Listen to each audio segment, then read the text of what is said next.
नमस्कार, good morning. आज हम लोग 5-6 मिनट लेट हैं क्योंकि जितेंद्र जी हमारे साथ जुड़े हैं और जितेंद्र जी का इंटरनेट जो है वो दिक्कत कर रहा था और मुझे लग रहा अभी भी दिक्कत कर रहा है। जितेंद्र जी, आपको मेरी आवाज आ रही है क्या? जितेंद्र जी,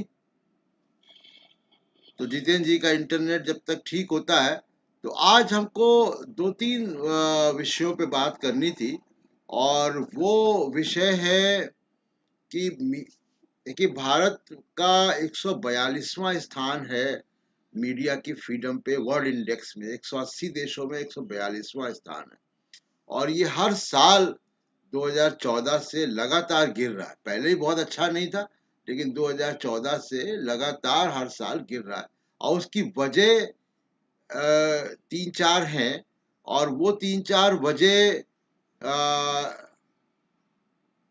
जो है वो एक तो किस तरीके से जो पुलिस का काम, पुलिस की कार्रवाई मीडिया के खिलाफ है, पत्रकारों की गिरफ्तारी है, किस तरीके के कानून बनते हैं, ये सारे जो मापदंड हैं वो उससे तय होता है कि मीडिया का भारत का इंडेक्स क्या है। और अभी भी आप देख रहे हैं कि मनदीप पुनिया की गिरफ्तारी हुई, उनको अभी जमानत मिली कुछ दिन पहले। उसके बाद कई बड़े पत्रकारों के खिलाफ एफआईआर हुई है, ट्विटर गूगल के खिलाफ एफआईआर हुई है। ये सारी चीजें फ्रीडम ऑफ एक्सप्रेशन के इंडेक्स के लिए निगेटिव रोल का काम करती है भारत की साख का दुनिया में। तो 142वां स्थान कोई बहुत गर्व करने की बात नहीं है, शर्म की बात है। लेकिन आज जिस पे हम बात कर रहे हैं वो मसला है अंदर की दीमक का। और वो अंदर की दीमक जो है उस पे मीडिया स्टडीज ग्रुप की एक पत्रिका है जन मीडिया, उनमें उसमें एक रिपोर्ट आई और वो रिपोर्ट तबलीगी जमात पर रिपोर्ट है। उस तबलीगी जमात की रिपोर्ट पे हम चर्चा करेंगे। जितेंद्र जी का इंतजार कर रहे हैं कि वो जुड़ जाए हमसे। उनका इंटरनेट अभी भी लगता है कि ठीक नहीं है और वो जैसे जुड़ेंगे तो उनसे चर्चा होगी। तो जो मीडिया स्टडीज की रिपोर्ट है उसका मैं आपको कुछ कुछ डिटेल यहाँ पे देता हूँ। तो जब वो कोरोना फैला और वो तबलीगी जमात पे एफआईआर हुई, या पूरा मीडिया का तंत्र जो है वो उस पर टूट पड़ा। मीडिया स्टडीज की रिपोर्ट ये बताती है कि किस तरीके से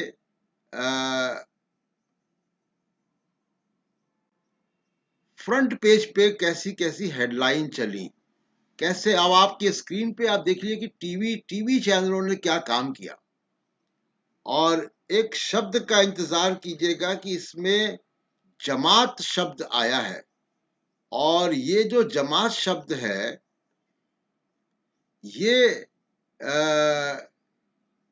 नरेंद्र मोदी ने भी पार्लियामेंट में बोला। वो जमात शब्द जब कहते हैं तो जमात शब्द का एक खास मतलब जाता है और वो इशारा होता है मुस्लिम समाज पर। तो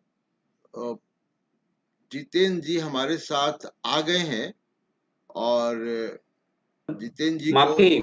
हाँ, जितेंद्र जी को मैं लेता हूं। तो सर माफी, हाँ। शायद अब कनेक्ट हूं मैं। हाँ, अब तो ये मैं बात कर रहा था कि किस तरीके से अ, ये जो पूरा कारखाना है नफरत का, उस वो कैसे चलता है मीडिया में। तो ये तमाम सारी जो अगर आप देखिएगा कि ये हेडलाइंस आप देखिए किस तरीके से कोरोना जिहाद, धर्म के नाम पर जानलेवा धर्म, निजामुद्दीन में विलेन कौन, ताज्जुब की बात, टेरर कुंडली, इस तरीके की हेडलाइंस चली। प्रिंट मीडिया भी पीछे नहीं था, प्रिंट मीडिया ने भी बहुत जहर फैलाया। लेकिन उसमें जो मीडिया स्टडीज की रिपोर्ट बताती है वो वो ये बताती है कि किस तरीके से जब जब उनको 36 लोगों को दिसंबर में बरी कर दिया गया, तो वो बरी करने पर एक भी रिपोर्ट ऐसी नहीं आई कि जो फ्रंट पेज पे हो, एक्सेप्ट हिंदू, इंडियन एक्सप्रेस या कुछ अंग्रेजी अखबारों के।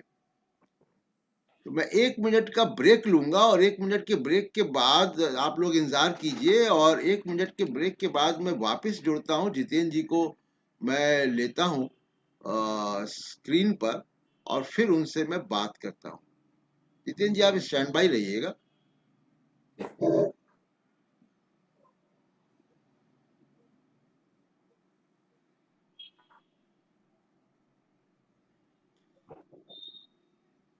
तो जितेंद्र जी हमारे साथ जुड़ गए हैं। जितेंद्र, ये आपने रिपोर्ट देखी मीडिया स्टडीज ग्रुप की, जन मीडिया की, अनिल चमड़िया जी की रिपोर्ट है। आज वो सुबह सुबह कहीं बिजी हैं, तो आज उनसे मुलाकात मेरी नहीं है।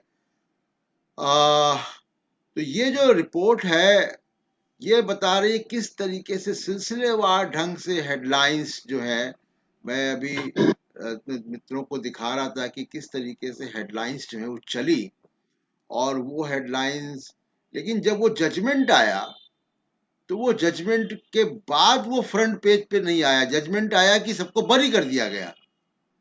तो और इसमें अरविंद केजरीवाल भी पीछे नहीं रहे, उनके भी मीडिया पे और ट्वीट्स और सब कुछ चलते रहे, और इलेक्ट्रॉनिक मीडिया पे चलता रहा।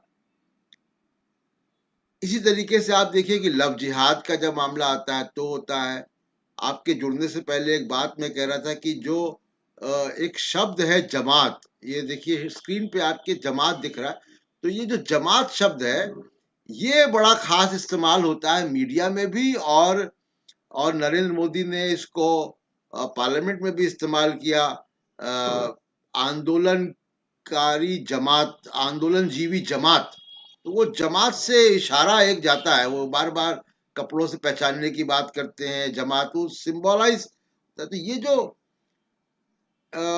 मुस्लिम विरोधी या मुसलमान सेंट्रिक जो है, मतलब मीडिया को भी एक मुसलमान चाहिए, और उस पे बहुत एक्साइटमेंट है, और इस पे कहीं कोई विचार ब्रॉडकास्ट एडिटर्स एसोसिएशन में या एडिटर्स गिल्ड में या और जगह पे इस तरीके से नहीं होता। एडिटर्स गिल्ड जरूर बहुत सारे, जब पत्रकारों पे दमन होता है तो उनके बयान आते हैं, तो और उस बयान, लेकिन इस तरीके के बयान नहीं आते कि ये जो जहर है मीडिया का, इसको लेकर कोई एक अंदर मीडिया की बात हो, संपादक बैठे और तय करें। और इसकी एक बड़ी वजह, क्योंकि आप इसको कई बार कहते रहे हैं अलग अलग फोरम पे, अभी मैं कुछ दिन पहले भी एक वीडियो आपका देख रहा था, आप ये बात कर रहे थे कि मीडिया के अंदर का कंपोजिशन, इसके फैक्टर्स क्या है। क्या मीडिया के अंदर का जो कंपोजिशन है, किस किसका मीडिया के अंदर ज्यादा बोलबाला है, वो एक वजह है। इसकी वजह आप क्या देखते हैं बतौर पत्रकार? आप अपने आप को अनम्यूट तो कर लें, अनम्यूट कर लें अपने आप को, आवाज नहीं आ रही। हाँ हाँ जी जी। दोनों वजह हैं सर। मतलब एक तो कि मीडिया में जो जातीय रिप्रेजेंटेशन है, उसको तो हम निश्चित रूप से हमको देखना चाहिए, जी जी वो तो है ही। और जब अनिल जी, योगेंद्र यादव और मैंने सर्वे किया था 2006 में कि news room, national news room का क्या है वो, तो वो 88% अपर कास्ट थे नेशनल न्यूज रूम में। जी और अभी कोई स्टडी नहीं है हमारे पास, लेकिन मुझे यकीन है कि वो संख्या बढ़ के अब 92, 93, शायद 95% भी हो गई होगी। जी क्योंकि 2006 इस रिपोर्ट के आने से पहले एक कोई ऐसा नहीं कि सवर्णों के मन में कोई गिल्ट था और कुछ था। वो उनको लगता था ठीक है, आ रहा है तो आने दो, आ गया, ठीक है, आ गया। लेकिन उस सर्वे के बाद मुझे ये लगता है कि डिलिबरेटली दलितों को और माइनॉरिटीज को और ओबीसी को रोका गया। जी और ओबीसी में उन तबकों को तो पक्का ही रोका गया जो किसी न किसी रूप में मतलब एंटी बीजेपी हैं। और खास करके आप जानते ही एंटी बीजेपी बिहार यूपी में कौन सी कम्युनिटी है। जी जी तो और नेचुरली मुसलमान तो हमेशा ही उनके टारगेट में रहे हैं कि मुसलमानों के लिए तो कोई जगह ही नहीं मीडिया में। जबकि आप हिंदी मीडिया को देखेंगे तो आप पाएंगे कि हिंदी मीडिया में मतलब मुसलमान जो हैं, जो भी पढ़ लिख रहे हैं, जो जर्नलिज्म में आ रहे हैं, उनको हमारी आपकी तरह हिंदी भी आती है, अंग्रेजी भी आती है, एडिशनल उनके साथ एक है, जी उनको जी उर्दू भी आती है, जो अधिकांश हिंदुओं को नहीं आती है। जी जी लेकिन इसका भी एडवांटेज उनको नहीं दिया जाता है। जी मतलब मुसलमानों के साथ भेदभाव तो संस्थानिक स्तर पर चल रहा है। जी जी तो मेरा मानना है कि ये एक थ्रू आउट एडिटर्स लेवल पर, चूंकि न्यूज रूम की संरचना ऐसी है जी जी जी कि उस संरचना में दलित, ओबीसी, माइनॉरिटीज सूट नहीं करते। जी लेकिन इतना कह देने से भी बात पूरी नहीं होगी। जी मुझे ये देखना पड़ेगा कि इसमें लालाओं की क्या भूमिका है। वो जो सेठ है, जो पैसा लगाया है, जी जी जी वो कैसे, क्या कारण है कि उनको सवन ही मिलता है और सवन तीन चार है, और वो तीन चार संरचना ऐसी है। जी जी तो हमको ये देखना पड़ेगा कि वो जो सेठ है जी और जी जो कारपोरेट प्रोसेस है, वो सिर्फ सवर्णों को पकड़ के क्यों लाता है। जी तो उसमें जितनी भूमिका उस एडिटर की है इन लोगों को रोकने में, उतनी ही महत्वपूर्ण भूमिका उन कारपोरेट हाउसेज का है जो अखबार चलाता है। जी जी और चीज और है कि अखबार चलाने वाले जो हैं, उनका सिर्फ धंधा अखबार चलाना नहीं है, उनका और कई गोरख धंधा है। मतलब कोई शुगर मिल चलाता है, कोई बिजली उत्पादन करता है, कोई माइनिंग करता है, कोई यूनिवर्सिटी चलाता है, कोई स्कूल चलाता है, कोई रियल एस्टेट के धंधा में है। तो आप तीन चार तरह के जो कंट्राडिक्टरी बिजनेस हैं, एक तरफ आप फ्रीडम ऑफ एक्सप्रेशन की बात करेंगे, या दूसरी तरफ आप रियल एस्टेट के धंधा हाँ, में, या ये बात मैं आपसे सहमत हूँ जितेंद्र कि जो मालिकान है वो वो तय करते हैं चीजें, है ना। अगर रामनाथ गोयनका इमरजेंसी में साथ नहीं दे रहे होते तो उनका एडिटोरियल या या या बोफोर्स के समय जिस तरह से इंडियन एक्सप्रेस की पत्रकारिता थी वो उस तरह से नहीं होती अगर रामनाथ गोयनका का हाथ नहीं होता इंडियन एक्सप्रेस के संपादकों के ऊपर। ये जी बात मैं मानता हूँ। और मैं अपना भी तजुर्बा आपको बता दूं कि मैं बहुत जगह रहा और अमूमन मुझे मालिकों की तरफ से खबर चलाने या रोकने का फोन नहीं आता था। कई बार ये जरूर हुआ कि कोई खबर चल रही है कंट्रोवर्शियल और नेताओं के फोन मालिकों के पास जाते थे, तो वो सिर्फ एक आध बार मुझे ये कहा गया कि भाई आप मुझे बता दिया करें ताकि मैं अपना फोन बंद कर दूं। तो ये जो तब्दीली आई है कि मालिकों और ये जो न्यूज रूम के अंदर जो लोग हैं, इनके अंदर जो इतनी सामंजस्य है, कोऑर्डिनेशन है और एक क्या क्या कहें कि ग्रुप थिंकिंग है कि जैसा मालिक सोच रहा है वैसा ही एम्प्लॉय भी सोच रहा है और पत्रकार भी सोच रहे हैं, ये एक रिसेंट फिनोमेना है। और इसकी बड़ी वजह मैं वही देखता हूँ जो आप बता रहे हैं। मतलब ऐसा नहीं था कि वो मुझे रोज फोन आते थे कि ये खबर क्यों चला दो, ये खबर क्या। टीआरपी को लेकर जरूर एक कंसर्न मालिकों का जरूर रहता था, लेकिन खबरों को चलाने रोकने में तो नहीं था। तो मुझे लगता है कि आज जो ये जहर आप देख रहे हैं मीडिया में, जिसकी मतलब वो जहर, मुझे लग रहा है कि उस जहर में काफी जो कंट्रीब्यूशन है वो कंट्रीब्यूशन बैठे हुए संपादकों का भी है। मतलब है सर, है। मतलब मैं एकदम इससे इनकार नहीं कर सकता हूं कि संपादकों का नहीं है। लेकिन जब आप गैप देखेंगे दोनों के बीच, तनख्वाह की और सुविधा की, जी जब आप किसी एडिटर को 10 लाख, 12 लाख, 15 लाख रुपए दे के ला रहे हैं, या 5 लाख रुपए दे के अपने यहाँ हायर करते हैं, और एक रिपोर्टर को आप 8,000, 12,000, 15,000 या 20,000 रुपए देते हैं, तो संपादक को भी पता है कि अगर उस लाइन को टो नहीं करेंगे और फलाना जी के कहने पर नहीं करेंगे तो हटवा देंगे, तो 5 लाख रुपए कौन देगा?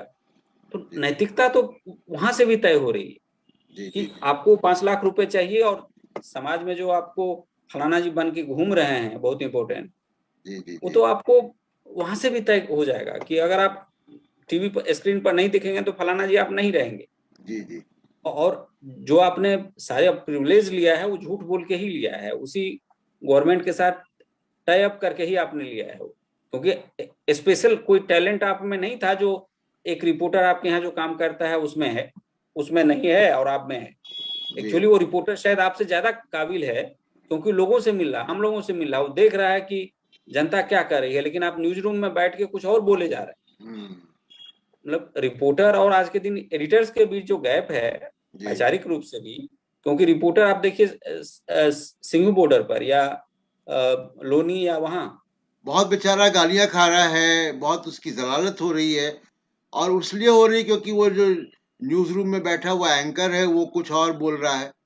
रिपोर्टर हाँ आमतौर पे और अच्छे काम कर रहे हैं। हाँ जी, और वो रिपोर्टर वो कुछ और कहना चाह रहा है, कुछ और बोलता है, पर्सनली आप बात करिए तो बोले नहीं नहीं वो तो स्थिति ही नहीं है जो न्यूज रूम में बोला जा रहा है। जी जी जी तो ये मतलब एडिटर आजकल वो गेस्ट के अलावा, गेस्ट भी सारे के सारे, अब देखिए न्यूज रूम में गेस्ट कैसे आते हैं, मतलब जब आप टेलीविजन डिबेट करते हैं तो गेस्ट आते हैं, एक आरएसएस विचारक, एक आरएसएस समर्थक, एक बीजेपी समर्थक, एक बीजेपी आइडियोलॉग, और फिर उसमें एक और कोई होता है कि फलाना जी जी वरिष्ठ पत्रकार, हाँ, या फलाना कोई और। तो आप 5 लोगों के बीच आरएसएस सपोर्टर, आरएसएस विचारक, देखिए, आरएसएस आइडियोलॉग, आरएसएस जानकार, बिल्कुल वो सब तो इसके देख रहे बीच। जितेंद्र जी, जितेंद्र जी वो तो देखा जा रहा है। जो चिंता की बात है वो ये कि अंदर से रेजिस्टेंस नहीं है। जैसे मान लीजिए कि आ, कई बार ऐसा होता था कि हम जब रिपोर्टर थे या हम लोग करस्पॉन्डेंट थे तो अपने ब्यूरो चीफ से या अपने संपादक से कुछ प्रोटेस्ट करते थे, ये ऐसे क्यों जा रहा है, ऐसे क्यों जा रहा है। कई बार वो प्रोटेस्ट बड़ा गर्मा गर्मी वाले भी होते थे न्यूज रूम के अंदर। तो और संपादक रहते हुए भी मेरे कई सारे जो सहयोगी हैं वो आते थे और मुझसे डिसएग्री होते थे। कई बार उनकी बात होती थी, कई बार मेरी बात होती थी। मुझे लगता है ये संवाद और ये जो अंदर का रेजिस्टेंस है वो वो न्यूज रूम में नहीं है। वो सब एक लाइन पर हैं, यानी जो सांप्रदायिक सोच है वो बहुत एकदम पूरा एकदम एक संगठन की तरह से काम कर रहे हैं ये लोग। सर 100% मैं सहमत नहीं हूं कि ये नहीं है, असहमतियां नहीं है, जी क्योंकि जैसे आप इंडियन एक्सप्रेस को लें, इंडियन एक्सप्रेस में सुशांत सिंह एक सुलझे हुए डिफेंस कॉरेस्पॉन्डेंट थे, जी जी जी लेकिन जब वो चीन के साथ इनका हुआ और जिस तरह से स्टोरी लिखी जाने लगी, जी जी तो सुशांत सिंह निकल गया वहां से, क्योंकि वो वही चीजें नहीं लिख पा रहे थे जो हकीकत थी। जी हकीकत कुछ और थी, गवर्नमेंट का दबाव कुछ और था, शायद एडिटर का कुछ और दबाव था। तो आप देखेंगे सुशांत सिंह नहीं है वहां, जी क्योंकि उनको लगा कि हम कोई भी बात नहीं कह पा रहे हैं जो हकीकत है, जी हमसे झूठ लिखवाया जा रहा है। जी जी और यही बात अजय शुक्ला को देख लीजिए, अजय शुक्ला बिजनेस स्टैंडर्ड में लिख रहे हैं, लेकिन वो कई ऐसी चीजें अपने इस पर पोर्टल पर, अपने पोर्टल नहीं सॉरी अपने ऑनलाइन इस पर लिखते हैं जहां ढेर सारी इंफॉर्मेशन होती है और जो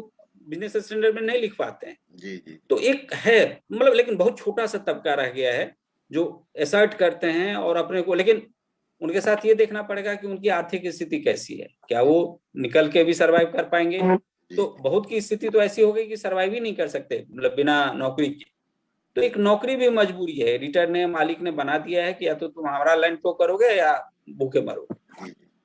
कल के तो टेलीग्राफ अनैतिक में, है। हाँ बिल्कुल। और ये इसका सलूशन न जाने क्या होगा, लेकिन ये जनता के बीच में, पाठकों के बीच में, दर्शकों के बीच में ये बात होनी चाहिए कि किस ये जो जहर है और खासकर इस्लामोफोबिक टेंडेंसी है न्यूज रूम के अंदर, इसको लेकर काम अंदर के संपादकों की जिम्मेदारी है। देखिए, मैं भी बहुत से टीवी चैनलों में रहा हूँ और हम लोग कई बार रीट्रेनिंग करते थे, लोगों को बुलाते थे, बाहर से एक्सपर्ट आते थे, कुछ बातें होती थी और ये कार्यक्रम होते थे। मतलब मैं मुझे याद है कि IBN 7 जब हम लोग लॉन्च कर रहे थे, तो उस वक्त मधु त्रिहन ने जर्नलिज्म के एथिक्स पर लंबा एक प्रोग्राम हम लोगों ने रखा था। ये सारे मीडिया में ट्रेनिंग वगैरह होती रहती होंगी। मुझे अभी आजकल मैं न्यूज रूम में नहीं जाता हूँ इन टीवी चैनलों के, लेकिन ये संवाद का असर नहीं दिख रहा है इस तरीके की रीट्रेनिंग का, कि चाहे वो जेंडर सेंसिटाइजेशन हो, चाहे वो कम्युनिटीज के सेंसिटाइजेशन की बात हो। किसी और दिन हम लोग जेंडर के बारे में जरूर बात करेंगे।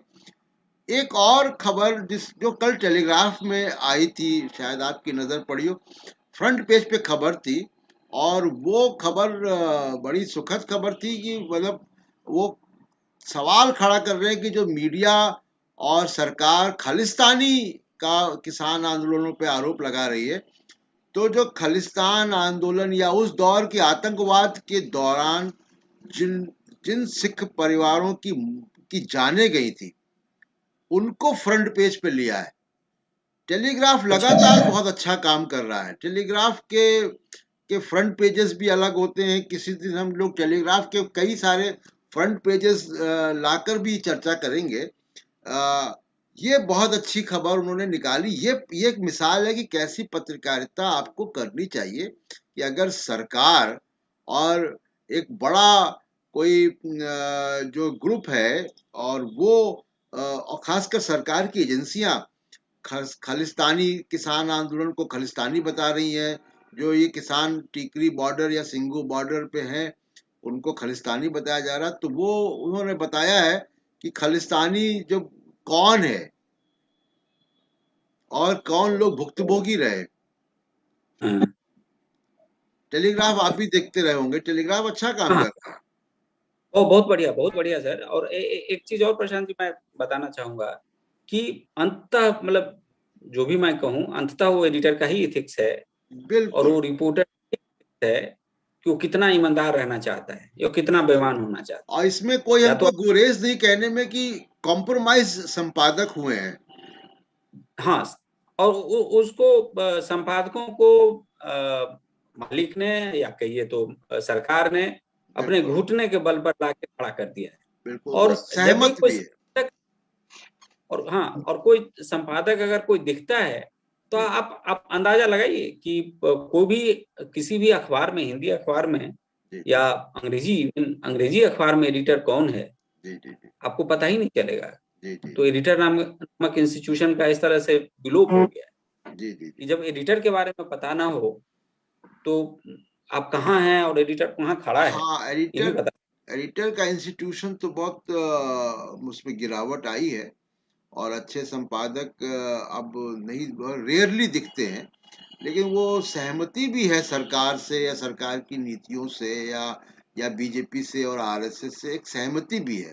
और ये जो बड़ी घुसपैठ मीडिया के अंदर हुई है अनचेक्ड, वो ये मैंने इस तरीके की घुसपैठ का असर बाबरी मस्जिद के समय और मंडल कमीशन के समय भी देखा था, कि जब अचानक लोग बदल गए थे और उसका असर हेडलाइंस में और खबरों के चयन में दिखने लगा था। लेकिन हालत तब उतने बुरे नहीं थे जितने आज है। हाँ, इसका बहुत ही साफ कारण है प्रशांत जी। अगर वो देखेंगे तो 90 में जो भी एडिटर्स थे, तो वो एक मिनिमम डेमोक्रेटिक स्पेस उनके पास थी। जी वो आपकी बात सुन लेते थे, एक मोरल था, इथिक्स था, वहां वो रहे थे। लेकिन मंडल ने सारी चीजों को उलटफेर कर दिया। और मैं बहुत शिद्दत के साथ मानता हूं कि मंडल इस देश के लोकतंत्र और सब चीज के लिए टर्निंग पॉइंट है।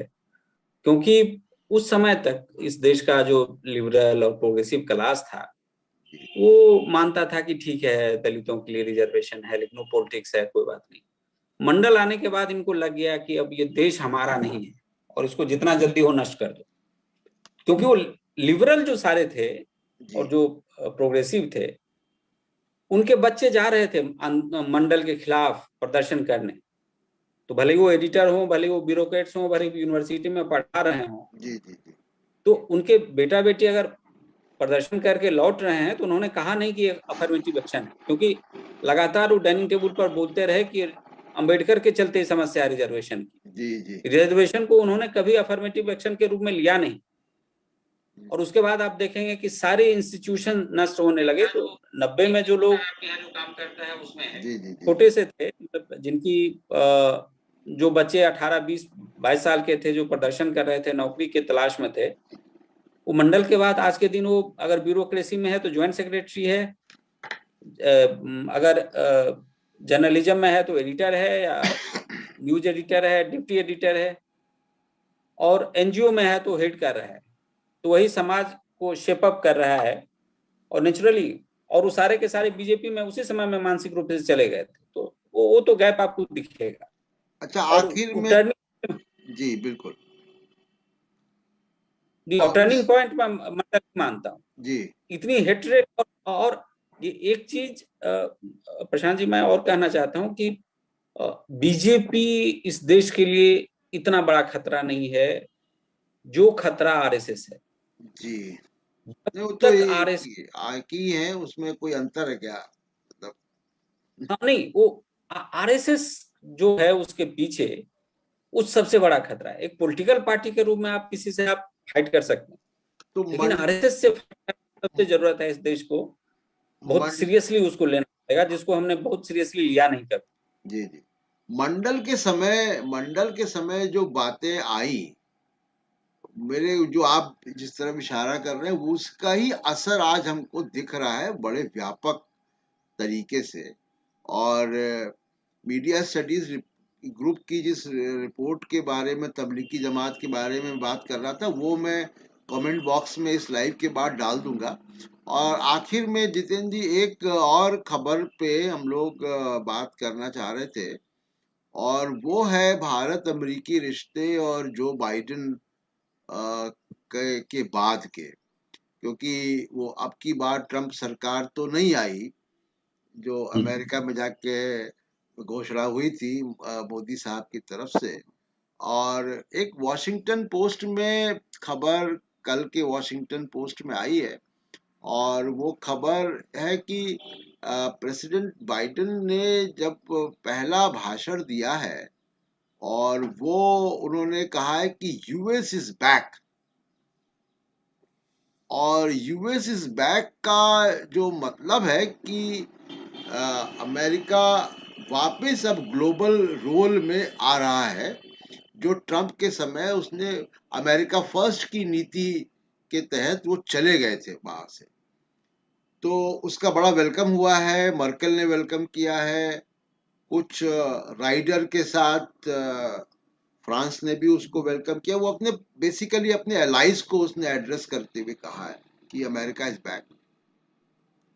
इसमें जो फोन कॉल हुआ भारत से नरेंद्र मोदी से, और उसमें दोनों अलग अलग वर्जन आए, तो जो दूसरा वर्जन अमेरिका की तरफ से आया, वो भारतीय अखबारों में या भारत के मीडिया में उस तरीके से नहीं आया। और उसमें उन्होंने डेमोक्रेसी को लेकर बहुत ज्यादा जोर दिया बाइडेन ने। भारत की तरफ से जो वर्जन सामने आया भारतीय विदेश मंत्रालय का, उसमें डेमोक्रेसी के शब्द को उन्होंने एक ही सेंटेंस में रफा दफा कर दिया। लेकिन बाइडेन की तरफ से जो बयान आया था मोदी से फोन कॉल के बाद, वो उसमें बाकायदा 2 सेंटेंस थे। और डिप्लोमेटिक लैंग्वेज में देखिए, जो ये होता है शब्दों का चयन, वो बड़ा महत्वपूर्ण होता है। तो उसमें उन्होंने डेमोक्रेटिक इंस्टीट्यूशन की सेफ्टी और सिक्योरिटी की बात की है।